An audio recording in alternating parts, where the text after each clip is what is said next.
Hey, shalom, shalom from your Dutch Uncle John, here to tell you what it is on Creator Week, days 5, 6, and 7. Just looking back at some of the highlights, day 1, he let light be, and he separated the light from the darkness. Day 2, he separated the waters with the firmament. Day 3 was the land, and he saw it was good. And also on day 3 was vegetation, and he saw it was good.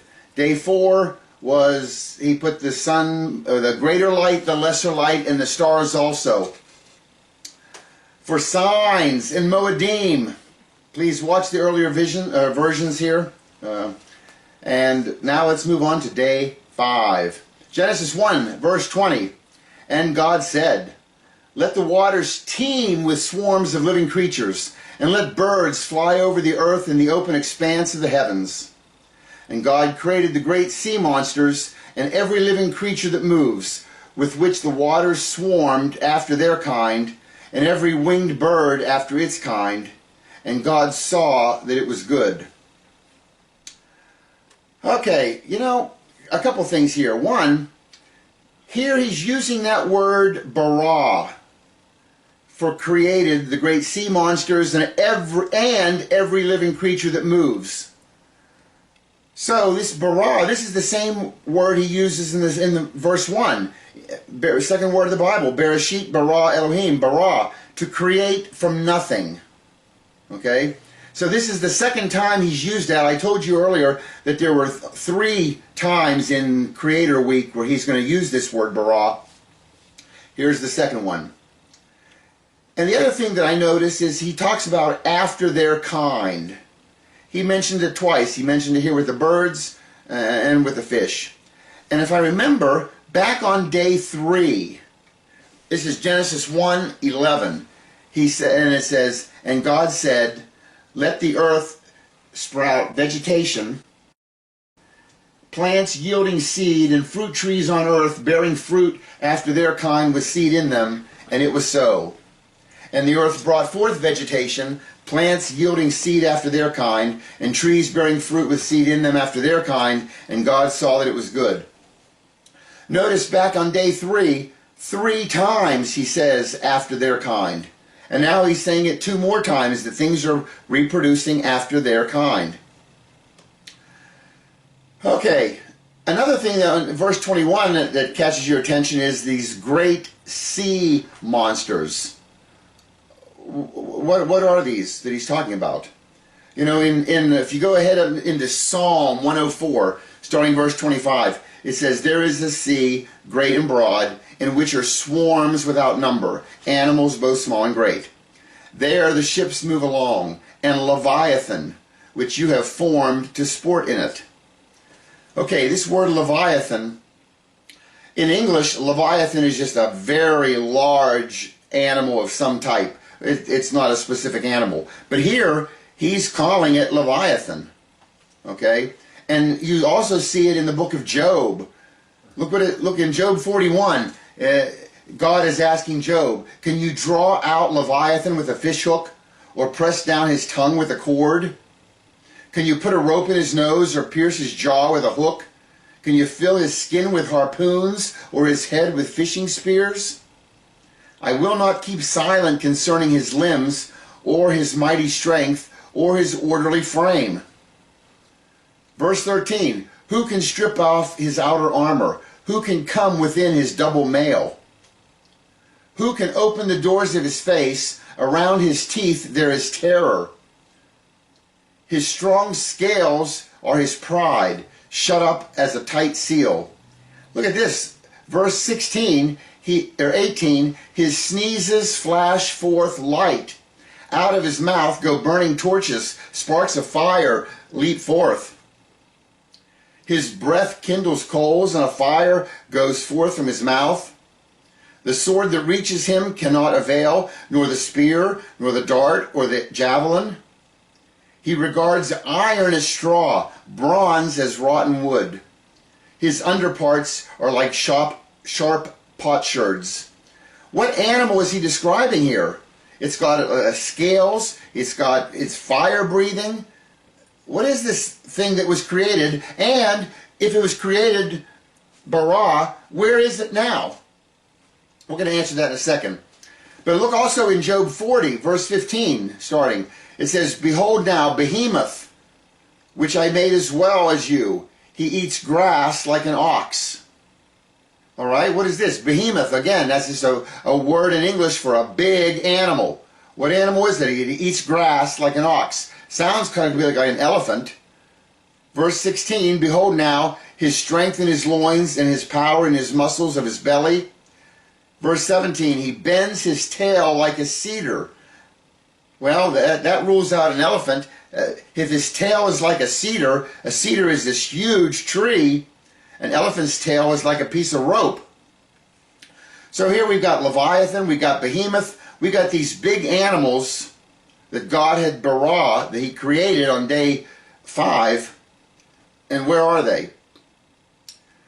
Well, this, of course, leads to the whole concept of dinosaurs. Okay, were there dinosaurs? Are there? What's the whole thing on that? Well, first of all, the word dinosaur wasn't even created until 1823. So, just because the Bible doesn't mention dinosaur, that has nothing to do with it because that word wasn't around. But he is describing things that are dinosauric.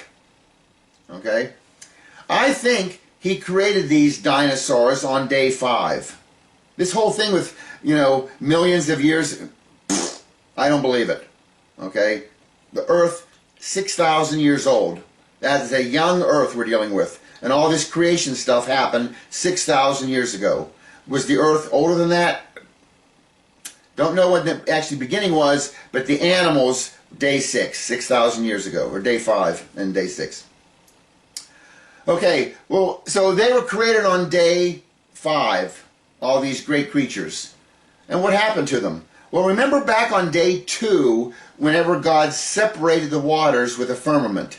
And we said that it would put like this bubble of water around the earth, and then there was water on the earth, and in between was this pocket of air. Well, because you had this bubble of water around the earth, it made the earth this oxygen-rich environment that animals and life thrived. Plants grew and grew and grew. Okay, up in the Arctic, you had huge plants growing. In the deserts in Saudi Arabia, the Garden of Eden area, everything is blossoming. And animals and man were living long times. But Methuselah lived 969 years. It's because he was in this great oxygen-rich environment, warm, inducing life. Then comes the flood. And when the flood occurred, all the water up above came down. And now you no longer have this same environment. You now get cold at the poles. And whenever the flood happened, all the plants and stuff that got buried under sediment and rocks and in great pressure, all of that turned to oil. That's why you got lots of oil in certain places on the planet. Remember, oil is decaying plant life. So why is there so much oil in the Arctic? There must have been plant life there at some point. When? Okay, pre-flood. All right, well, that's my take on the dinosaurs. We had them after the flood. The environment changed. It was no longer oxygen-rich. Dinosaurs, big animals, small lungs, they suffocated out. I think Noah would have taken them on the ark. He would have not taken full-size Brontosaurus or whatever, but he would take either the eggs or the babies or whatever. But they did then die out after the flood. So there, take that. All right, Genesis 1:22. And God blessed them, saying, be fruitful and multiply, and fill the waters in the seas, and let birds multiply on earth. And there was Erev, and there was Boker, day 5. So he's telling the fish and the birds to be fruitful and multiply. No worries there. And again, he ends with, there was Erev and Boker. Remember, Erev and Boker is usually translated as there was evening and there was morning. But we looked at it in part 1 of this series, and we realized that Erev was more chaos, obscure chaos, disorder. And Boker is things that are in control, in order. Okay, so that works out nice here. There was Erev, there was chaos, and there was order, day 5. I think we should refer each day that way, not evening and morning. Okay? And while we're here, and talking about these 6 days or 7 days of creation, we should point out that these days are 24-hour days. There are those who believe in like the long day theory, that, okay, God created everything in 7 days, but a day back then was more than 24 hours. A day was 1,000,000 years, and so, or 10 million, whatever. Okay, well, throughout the Bible, a day is a 24-hour period. Okay, that's pretty standard. And there's no way that you could have a 1,000,000-year day. For example, on day 3, he made the land, saw it was good, and then he covered the land with vegetation and saw it was good. That vegetation cannot wait 1,000,000 years until day 4's greater light and lesser light. They need light tomorrow, not 1,000,000 years from now. And they also can't wait 2,000,000 years or 20,000,000 years for day 5, whenever the insects and the birds show up to pollinate these plants. You understand?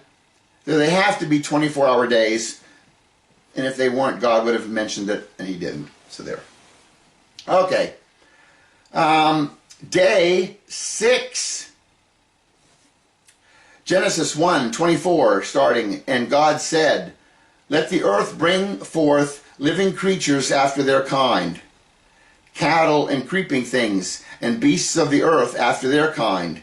And it was so. And God made the beasts of the earth after their kind, and the cattle after their kind, and everything that creeps on the ground after its kind.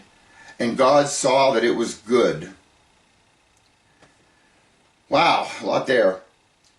Okay, let's just look at this after their kind, because here he's saying it 5 more times. If we look total throughout the entire week, we see on day 3, God said it 3 times, after their kind.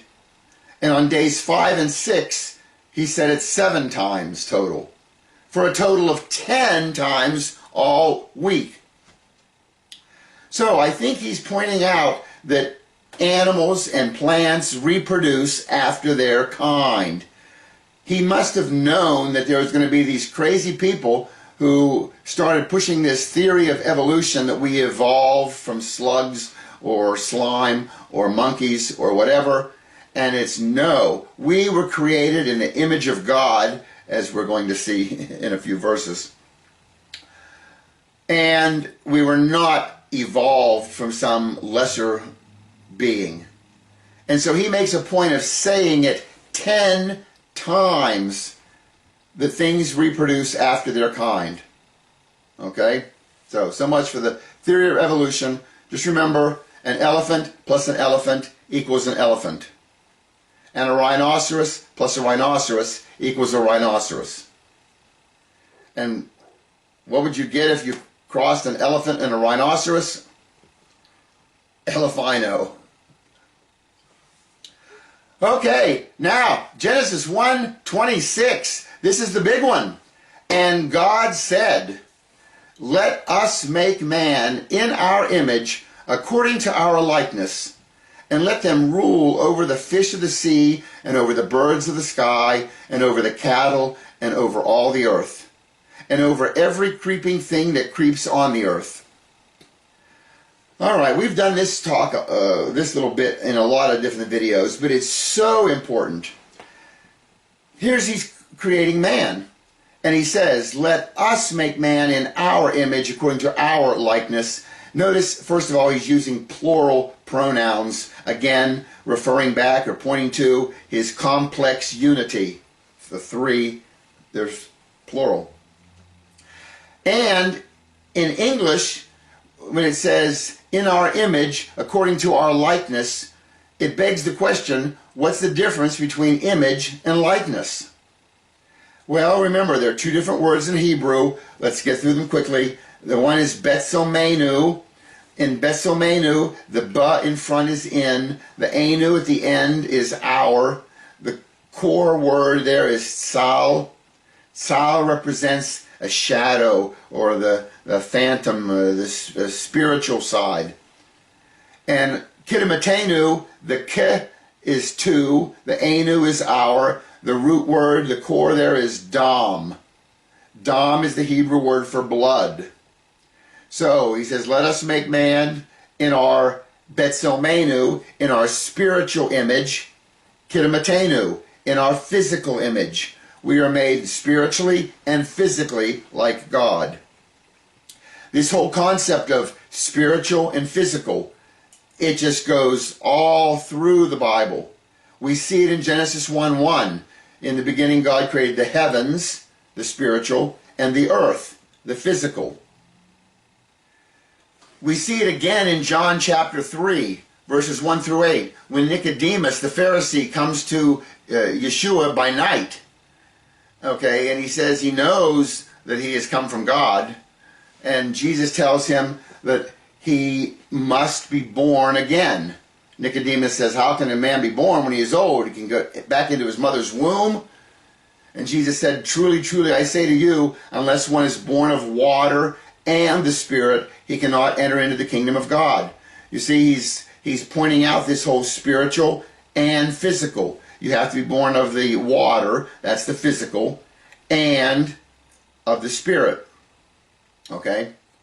So, and by the way, that entire encounter there in John chapter 3 with Nicodemus and Yeshua, if you count up the number of times the word born is used, it totals 8, which I think is kind of clever, because remember, 8 is the number for new beginnings, and Yeshua, Jesus, is telling Nicodemus that he must be born again, a new birth, right? Very nice. Okay, we also see in this, we're made in his image and his likeness. Remember his name. His title is Elohim. His name is Yahweh. Yud-He, Vav-He. Again, I'm not positive on how to pronounce it, but we'll go with Yahweh. And it's a Yud, a He, a Vav, and a He. If I write those 4 letters vertically, you know what? It looks like an image of man. You got the Yud as a head, He is 2 arms, the Vav is a body, and the He is 2 legs. We are in his image. We're even in the image of his name. I think that's very clever. By the way, his name, Yud-He, Vav-He, the Yud is 10, He is 5, Vav is 6, He is 5. His name adds up to 26. And the reason I'm telling you this is because that verse we just finished reading, where it says, and God said, let us make man in our image according to our likeness, starting in verse 25 and 26 in the Hebrew, if you start with that first Yud, and if you count ahead 26 letters, you get a He. And you count 26 letters, you get a Vav, and you count 26 letters, you get another He. So he spells out his name, Yud-He, Vav-He, in the verse where he's creating us in the spiritual and in the physical. And if you go further down in verse 26 to the Yud and count backwards 26 letters, you come to the He. Count backwards 26, you come to the Vav. Count backwards 26, you come to a He. So he has his name Yud-He, Vav-He spelled forwards every 26 letters, and his name is spelled backwards every 26 letters. So he's incorporated his name in there twice, which is interesting because in this verse we're created in his image and his likeness, in both of them. So he put his name in there twice in the same passage where it says that. I think that's very clever. Also in that same passage, starting just 3 verses earlier, Genesis 1:22, if you put it all in Hebrew, he also has Abraham's name spelled out every 50 letters, which that's going to be kind of cool, I think, there. All right. Genesis 1:27, still on day 6. And it says, God created man in his own image.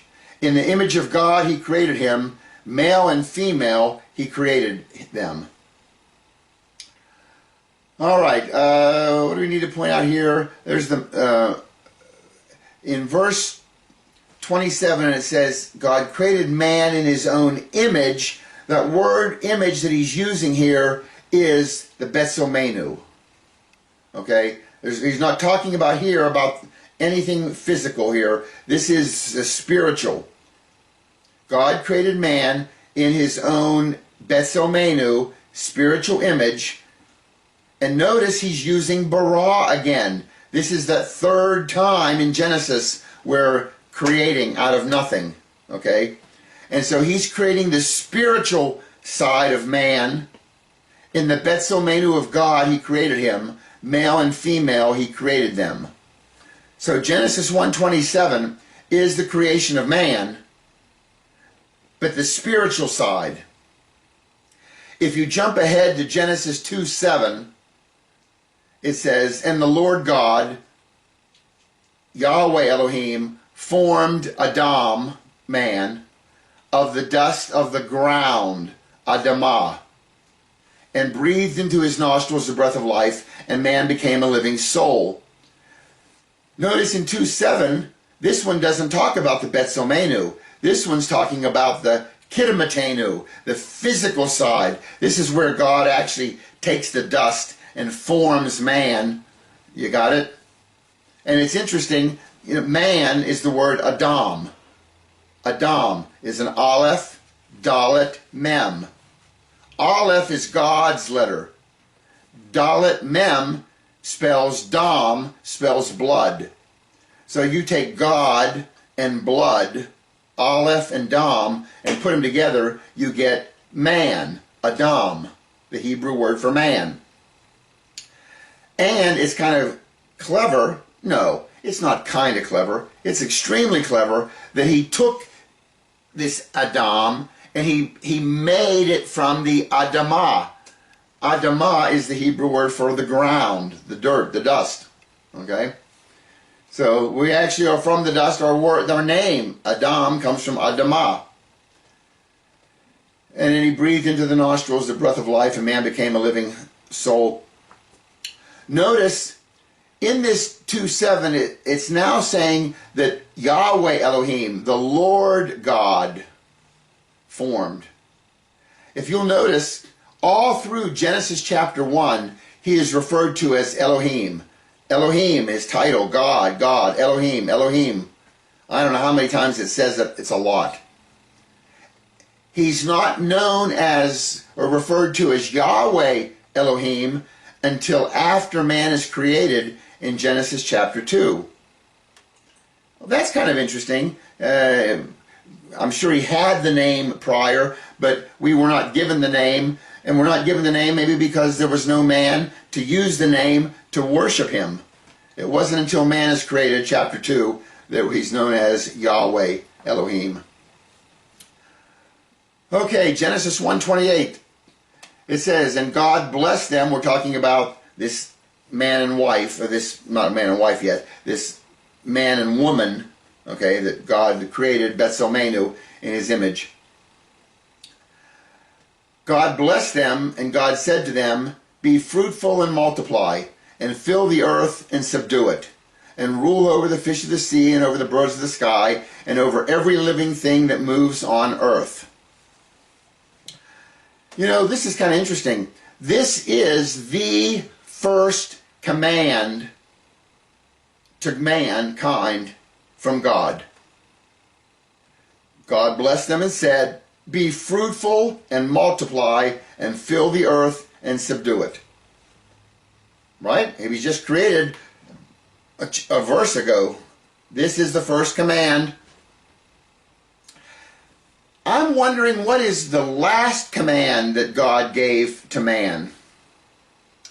Well, if you go into the book of Matthew and then Brit Hadashah, and I'm assuming you all realize Yeshua, Jesus, is God.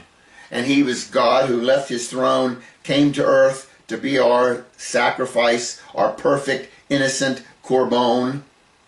He took the punishment for us.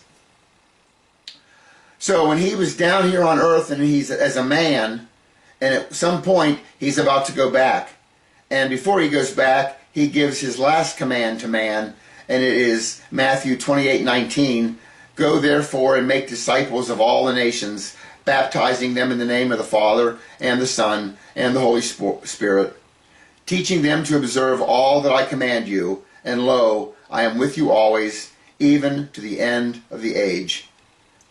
So it's interesting. In the first command to mankind is be fruitful, multiply, fill the earth. And the last command that he gives is to go and make disciples of all the nations. That's be fruitful and multiply the earth into his new kingdom. That's kind of nice, right? Okay, reading on. Verse 129, and God said, behold, I have given you every plant yielding seed that is on the surface of the earth, and every tree which has fruit yielding seed, it shall be food for you. And to every beast of the earth, and to every bird of the sky, and to everything that moves on the earth which has life, I have given every green plant for you, and it was so. Okay, you know what I've noticed in this is he says he's giving every green plant, right? Every green plant. What about meat? Is there any meat involved in this diet? Well, I don't think there was any meat at the time. We're supposed to be eating the green plants. The reason you can't eat meat is because something would have to die for you to eat meat. And there was no death yet. Nothing died. So there were no meat eaters. There was no meat to eat. But fortunately, you can make good things with the vegetables. All right. Genesis 1:31. And God saw and God saw all that he had made, and behold, it was very good. And there was Erev, and there was Boker, day 6. All right. Now he's seeing everything is very good. And there was chaos, and there was order, day 6. Speaking of chaos and order, let's look at the order of God just in the 6 days of creation we've covered so far. On day 1, he allows light to be. The corresponding day would be day 4. Day 4 is when he puts the sun, moon, and stars. These are things that produce light. On day 2, he separates water with air. On day 5, he fills the water with fish and he fills the air with birds. On day 3, he makes land and vegetation. On day 6, the corresponding, he makes animals and man to cover the land and eat the vegetation. There is an order so far in this. And you'll notice good, good, good, good, good, good, good. 7 times he saw things that are good. Okay? Now, when we're looking at the order in Genesis chapter 1, we've already told you that 3 times he baras things. He bara'd the heavens and the earth in verse 1. He bara'd the great sea creatures and every living creature that moves in verse 21. And he bara'd man in his own image in verse 27. He saw things 7 times in verses 4, 10, 12, 18, 21, 25, and 31. God saw that it was good. 7 times. You know what? This makes me think, I wonder what is the next thing that God sees that's announced in the Bible. You understand the question? We know 7 times he saw things in the Creator Week. What's the next thing God sees? It turns out it's in Genesis chapter 6, verse 5. It says, "Then the Lord saw that the wickedness of man was great on the earth, and that every intent of the thoughts of his heart was only evil continually." So the very next thing God sees after Creator Week is the wickedness of man. What a sad commentary on man, right? All right, and this leads then to the flood and the starting over. We also see in Genesis, the whole chapter, we're trying to look at the big picture here of things.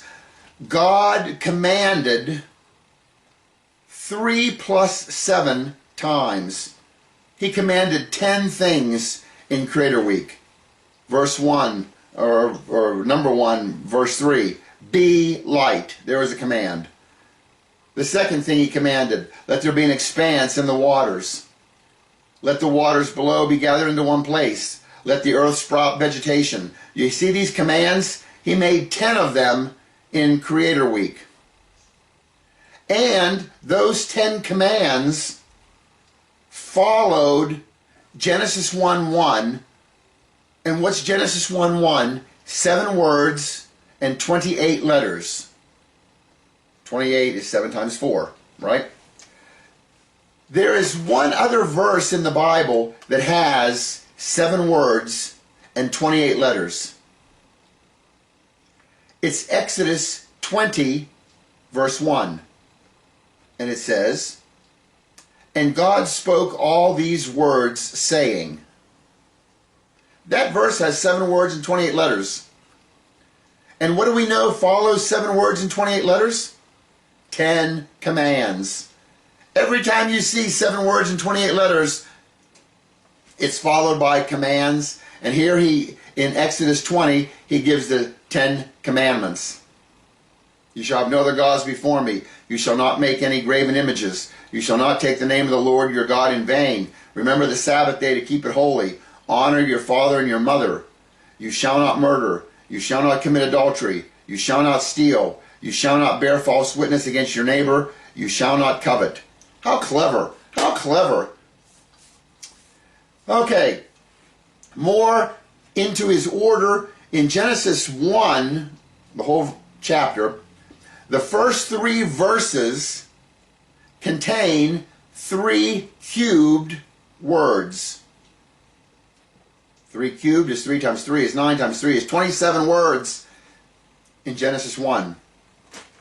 The next 7 verses contain 7 cubed letters.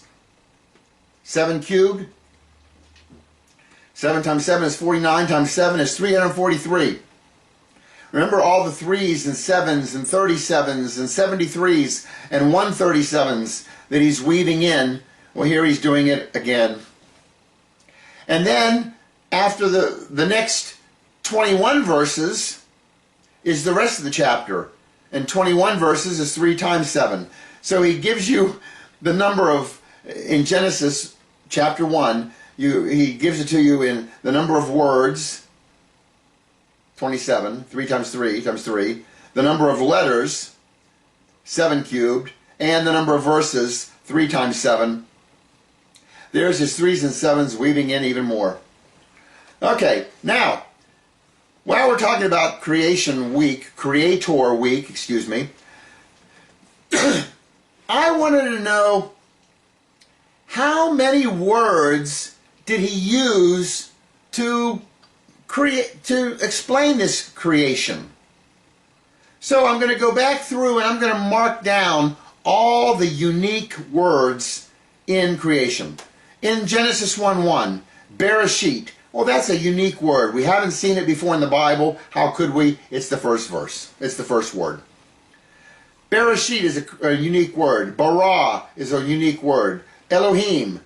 Et. Hashemayim. Now, the sixth word is va'et. We're not going to count that as a unique word because we already used et in the fourth word. We already counted it. Haaretz. So there are 6 unique words in Genesis 1:1. In the second verse, you have the word was.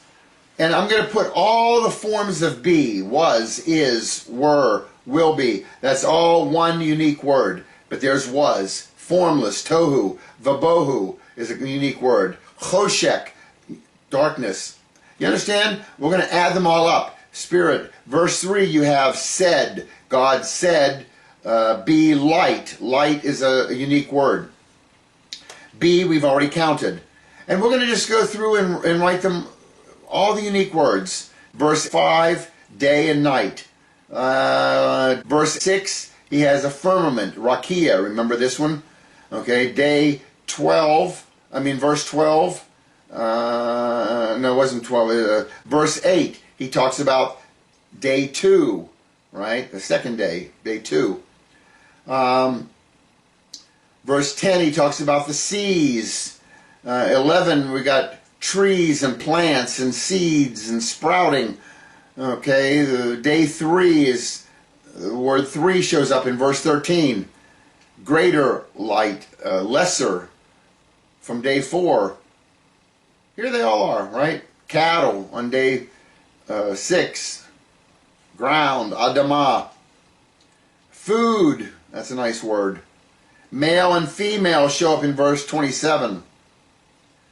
Green shows up in verse 30. 6 in verse 31. And then we're also going to spill over into chapter 2 because Creator Week actually goes from Genesis 1:1 until Genesis 2:3.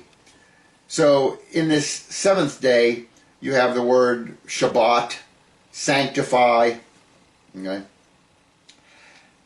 If I list them all out, it turns out there are 92 unique words that God used to describe creation. And here they all are, all 92 of them. It just so happens that if you look at the periodic table of elements, there are 92 naturally occurring elements on the planet. These are elements you can go out and dig a hole and find this element. Granted, on the periodic chart, there are additional elements that go beyond 92, and they throw some electron on the outer ring and they name it after themselves, johnonium, and it's in some petri dish lab in Berkeley, California. I'm not counting those man-made elements. I'm counting the naturally occurring, you can find them on the planet. And I think it's clever that God takes 92 words to describe how he took 92 elements and formed the heavens and the earth. Very clever. Okay, day 7. This is Genesis chapter 2. It says, thus the heavens and the earth were completed, and all their hosts. By the 7th day, God completed his work which he had done, and he rested on the Shabbat from all his work which he had done. And God blessed the Shabbat, the 7th day, and sanctified it, because in it he rested from all his work which God had created to do. Okay, in those 3 verses, starting actually in Genesis 1:31, if you take that passage we've just read in the Hebrew, take the last letter of verse 31 is a yud and count every 7 letters, and he spells out Israel throughout verse 1 and into verse 2 of chapter 2. And that's pretty cool, every 7 letters, Israel. And if you think it's just a coincidence, he also does it in the same passage. He spells out Israel every 50 letters. And we've seen how he uses 50, 50, 50 in other videos we talked about with the Jubilee years and 50, 50, 50. So, yeah, he's got Israel hidden every 7 letters and every 50 letters in the same passage. Okay, you know what I've noticed? If you look at day 7, let me see here. Thus, if has completed on the host, 7th day completed his work, done, and the rest of Shabbat, done, and the rest of his work which he had created to do. You know what? You know what is missing in day 7? It does not say there was Erev and there was Boker day 7. Wow. Okay. Did God forget to put it in? I don't think so. God doesn't forget things, right? This book, as you've seen, it is so incredibly perfect. He doesn't forget. Well, maybe there was no evening and morning on day 7. Well, that's ridiculous. He's made the day and he's got everything wound up and it's all running. There was an evening and there was a morning. But maybe Erev and Boker shouldn't be defined as evening and morning. If you define it as Erev and Boker, chaos and order, now it makes sense that that's not in day 7. Why? Because on day 6, it said, and God saw all that he had created, and it was very good. At the end of day 6, everything was very good. On day 7, there was no Erev that needed to be bokered. Yes, there was an evening and a morning on day 7, but that's not what he's announcing every day. Every day he's announcing there was chaos at the beginning of the day, and then there was order at the end of the day. God took each of the 6 days and ordered the chaos. Nice. All right. Okay. Now, I want to talk about one last thing here before we wind this up. The Hebrew word for truth. We've talked about this in other videos, but it is so spectacular, and how he weaves it into Genesis 1, you need to see. Okay, the Hebrew word for truth is amet. It's an aleph, it's a mem, and it's a tav. The word adds up. Aleph is 1, mem is 40, tav is 400. The word adds up to 441. We know God's perfect complex unity is 3. His perfection is 7. 3 times 7 is 21. And if you square 21, God's perfect number there, 21, if you square it, you get God's truth, 441. And that 441 breaks down into 3 times 7 times 3 times 7, more of his 3s and 7s. Also, if you want to know the truth, look where these letters of truth show up in the Hebrew alphabet. It's the first letter is aleph, the middle letter is mem, the last letter is tav. If you want to know the truth, you must look at the beginning, the middle, and the end of whatever you're discussing. And that's what you're going to get, the whole big picture. Make sense? Then you will know the emet. Then you will know the truth. Also, if you have the word truth and you take aleph out of it, remember aleph is God's letter. So emet minus aleph equals met. Met is the Hebrew word for death. All right? So truth without God is death. I like that picture.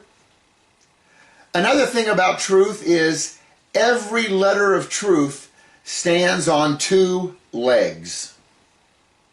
And there's a verse in Deuteronomy 19, verse 15. It says, on the evidence of 2 or 3 witnesses, a matter shall be established. So, every letter of truth stands on 2 legs. That's interesting, because if you take the opposite of truth, which is shekir, that's the word for falsehood. And you'll notice every letter of shekir stands on 1 leg. The shin is kind of wobbly, they're only like a W, and then you have a kuf, 1 leg, and a resh. Also, the 3 letters that spell falsehood, shin, kuf, resh, they are all lumped together at the end of the alphabet, and if you make a little hole with your finger and you can look through here, I can see just those 3 letters. I see a kuf, a resh, and a shin. I see the 3 letters. They're not in the right order as the word sheker, by the way. Every letter's in the wrong place. But I can see the word sheker. Notice, I'm not getting the big picture. I don't see the whole thing. I'm just seeing a part of it. I'm seeing the lie, the falsehood. All right? And that was just a little extra bonus I'm throwing in there for you. Okay, now let's go back to Genesis 1:1. Bereshit bara Elohim. In the beginning, God created. Those first 3 words, Bereshit, bara, and Elohim, they end in a tav. Bara ends in an aleph, and Elohim ends in a mem. Well, what do you notice about those 3 letters? Tav, aleph, mem. Those are the 3 letters that spell emet, truth. The only thing is they're in the wrong order. In fact, every letter is in the wrong place for truth. But notice, truth is there. It's just out of order. It's tohu vabohu. Okay? Then we come to Genesis 2:3. This is the last verse of Creator Week. God blessed the Shabbat and sanctified it, made it holy, because in it he rested from all his work which God had created to do. The last 3 words of Creator Week are bara, Elohim, lasot. Bara ends in aleph. Elohim ends in mem. Lasot ends in tav. The last 3 letters of the last letters of the last 3 words of Creator Week spell emet. How clever that now truth is established at the end of the week. I think that's beautiful. All right? All right. So that covers Creator Week. Thank you for watching. God bless. May God get the glory, and may God get the honor, and may God get the praise for putting this beautiful stuff together. And let me tell you, my friends, if you're watching this, you know, we're not asking you for money. We're not asking you for anything. We're just putting this out there. And if you're not sharing it, shame on you. You know, if you have a light, you don't put it under a bushel. Send these videos to your friends. Get them out there. Let's go. Don't make me come. Ugh. All right. All right, we'll talk to you soon. But first, we've got a bonus. Okay, here's the bonus. Remember the letter Vav. Vav was the 6th letter of the Hebrew alphabet. Vav is a picture of a nail or a hook. Vav is also an upright man. Vav is in the 6th word of the Bible. Bereshit bara Elohim et hashamayim va et haaretz. Va et. The va is and. Remember, nails connect things. Vav is and. All right. And Vav is also an upright man. You can see he looks like an upright man. There's a straight up and down. He's got a little head there. Okay. Vav is the number of man. And I just want to give you some examples of that. For example, there are 6 words for man throughout the Bible. Adam in Genesis 1:26. Ish in Genesis 2:24. Enosh in Job 15:14. Giver in Job 34:7. And in the New Testament, 1 Corinthians 11:7 refers to man as Anur. And Matthew 26:24 refers to man as Anthropos. Okay, so man's number is 6. There's 6 words defining man. You'll see throughout the Bible these examples of man. In John chapter 2, verse 6, at the wedding in Cana, it says, and there were set there 6 water pots of stone. Okay? Remember, and Jesus said, hey, fill those 6 water pots with water, and then he turned the water to wine. Why were there 6 water pots? 6 represents man, and these water pots were representing the condition of man at the time. They were cold, stone, dead, empty vessels. That was man. And Jesus, Yeshua, had them filled with water, and he turned that water as inorganic, dead, and he turned that water into wine, something that had life, fermentation, life, you understand? This picture of Jesus bringing life to man is shown in the 6 water pots. All right? In the end of the book, Revelation 13, it says, here is wisdom. Let him who hath understanding count the number of the beast. For it is the number of a man, and his number is 666. This is talking about this bad man that's coming at the end of days, the Antichrist, right? And it says the number of his name, and his number is 666. All right? Everybody knows about this 666 thing. And this Antichrist, by the way, another place where you'll see this Antichrist is in Daniel 9:26. Now, I don't know how much you've studied Daniel chapter 9, but the last 4 verses of Daniel chapter 9 are probably the most incredible prophecy in the Bible. And I think we should do a Tanakh talk on just those 4 verses. Put that on the list of things to do. But look at Daniel 9:26. It says, then after 62 weeks, in Hebrew it's a shabuim, a week there is a 7-year period. After 62 7-year periods, but that's not the point of what we're talking here, but just know that that's what that's referring to. Then after 62 weeks, the Messiah will be cut off and have nothing. And the people of the prince who is to come will destroy the city and the sanctuary, and its end will come with a flood. Even to the end there will be a war. Desolations are determined. Look at the part in the center. It says, the people of the prince who is to come will destroy the city and the sanctuary. What does that mean? Who are these people? That's what we want to find out here.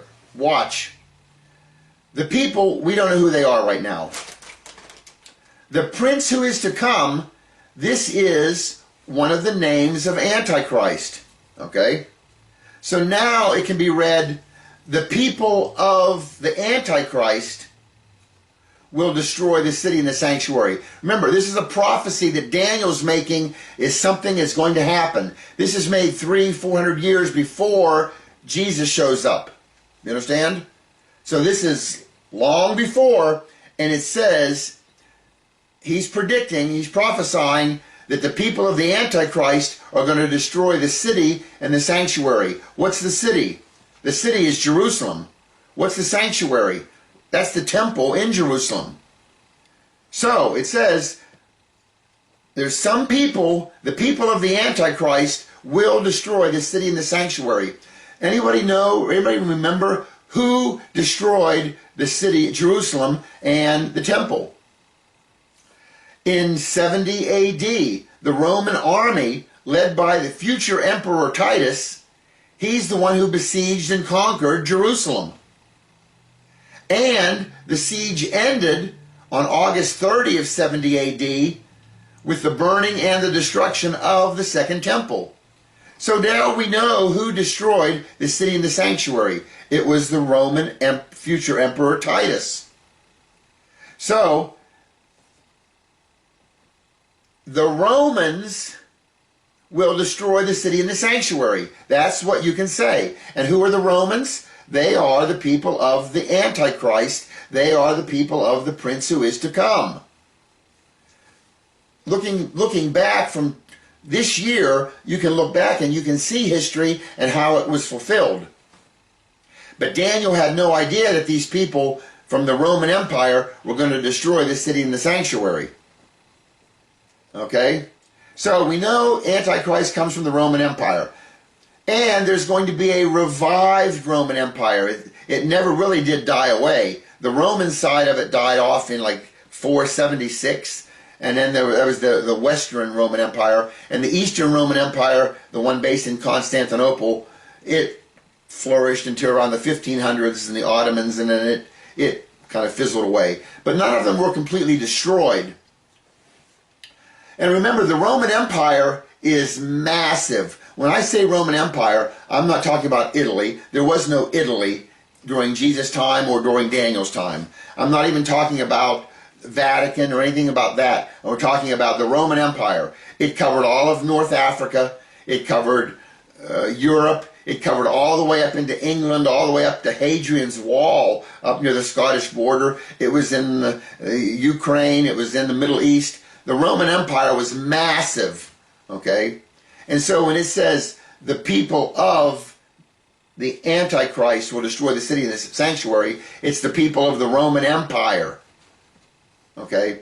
Which is also letting us know that the Antichrist is coming from this revived Roman Empire.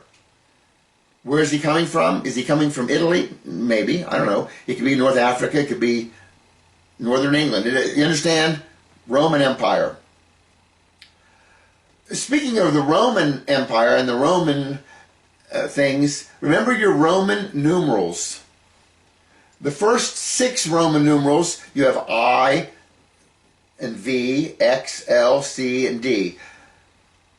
If I put in the values of each of these, and I'm going to add up the first 6 Roman numerals, remember D is 500, C is 100, L is 50, X is 10, V is 5, I is 1, it adds up to, look at that, 666, a number of man, oh, ooh, okay. Also, there is a religious leader over the Roman Empire. He's based in Rome. He's based in the Vatican, right? The Pope. The Pope is known as the Vicar of the Son of God. Okay, well, we know who the Son of God is. That's Jesus, Yeshua. And what is a vicar? Well, the word vicar comes from the word vicarious. Vicarious means in place of, right? I do a lot of traveling, and there are a lot of people who travel vicariously with me. Okay, I'm traveling in place of them. They're following along with my pictures and my stories. Okay, so vicarious is in place of. A vicar is someone who is in place of the Son of God, and that's the Pope. What he claims to be. He is God's representative for Jesus on earth. I don't think God set it up that we should have someone. We have God and we have Yeshua, Jesus, our mediator.